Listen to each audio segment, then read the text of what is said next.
নমস্কার। কবিতার নাম দেখা হবে না, লিখেছেন সবুজ আহমেদ মুরসালিন, কণ্ঠে অনুষা ঢালি।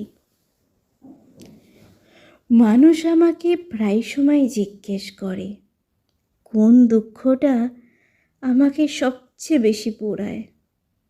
আমি তাদের বলি, কোনো দুঃখ আসলে দুঃখ না। আজ যেটা দুঃখ, কাল সেটা অতীত বা নস্টালজিক। জীবন জুড়ে অসংখ্য দুঃখ, হতাশা ও ব্যর্থতা রয়েছে। সেই ছেলেবেলা থেকে আজ পর্যন্ত কোনো দুঃখ আমাকে দীর্ঘদিন দুঃখ দিতে পারেনি, পোড়াতে পারেনি। কিন্তু ইদানিং একটা দুঃখ আমাকে পোড়ায়, ভীষণ ভীষণ রকমভাবে পোড়ায়।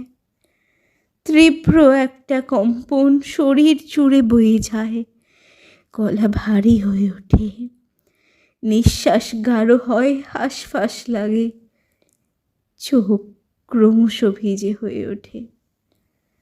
আমার পুরো পৃথিবী ঝাপসা হয়ে ওঠে যখন ভাবি আমাদের আর দেখা হবে না।